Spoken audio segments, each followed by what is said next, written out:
Hello everyone, I am Crawlers and this is another episode of Ridiculous Loadout.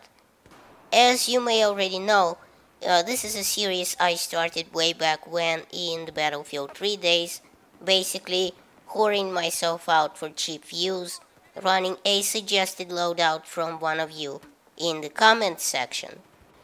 So, this time, this hour's champion suggested a fun loadout called the Enforcer from Battlefield Hardline.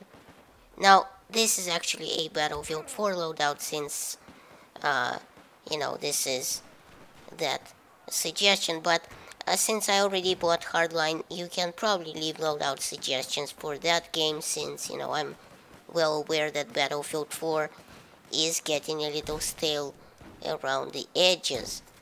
So, this loadout consists of the support class, as you can see, with the 870 MCS shotgun and the Deagle.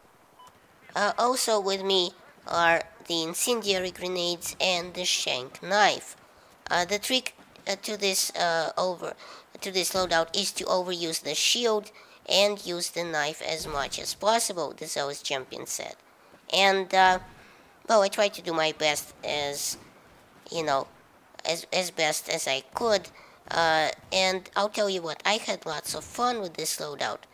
Several kills were a bit ridiculous and went horribly wrong, as a guy jumped me and I don't know, emptied my entire gun into him and then the entire deagle clip and then finally knifed him. But I had a ton of fun getting these kills, and I tried to use the Ballistic Shield as much as I could, but honestly, it's not a very good defensive weapon at all, much less an offensive one. I mean, its one-hit kill potential was taken out right after the release, and its radius is crap. I mean, it doesn't kill for shit. And depending on what angle you hit the enemy at, the damage drops off like you wouldn't believe. That, and of course the fact that whenever you move even slightly, you get shot because it doesn't cover everything and it moves off you to the side, so it becomes pretty pointless bashing anyone with it. Obviously, the bugs still remain. For example, the glass breaks when you first take the shield out, making it more or less useless for that entire life. It is fun though, covering yourself up with the shield and watching, the quizzical face of the enemy as he sees you and that you're not getting damage from his fire, and you can almost see the question mark on his face. It is, however, advisable to crouch with the shield, as your legs will be exposed unless you do, and they will get blown off in no time. I had quite a bit of fun with the shotgun and the deagle, but of course, as we all know, DICE borked the shotguns in Battlefield 4. They were supposed to be these uber close quarter one-hit kill weapons like in Battlefield 3, but instead DICE decided to give them a disadvantage, and like I made a video a while back, basically said there was an element of randomness to the shotgun spread, despite the circle that shows on screen. Basically, the pellets don't evenly fill the circle.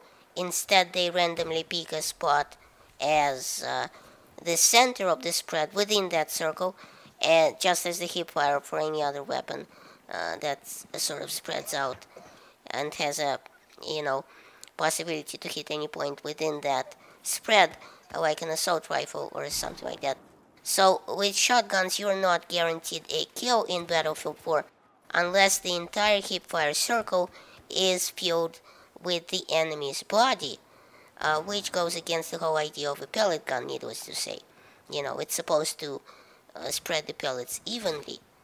Obviously it doesn't, and we have these random things like you get one hit kill at over 15 meters, but then sometimes you can't get a one hit kill at point blank range. So, it's all over the place, and that's why I love shotguns in Hardline. I mean, they just work.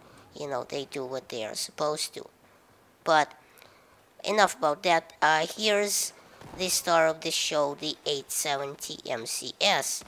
The Remington 870, which holds the record for being the best-selling shotgun in history, and it is the fourth major design of a pump-action shotgun in the Remington series. But in Battlefield 4, it's meh at best. So it does a maximum damage of 18 per pellet at 16 meters, which drops off to 6 per pellet at 30 meters.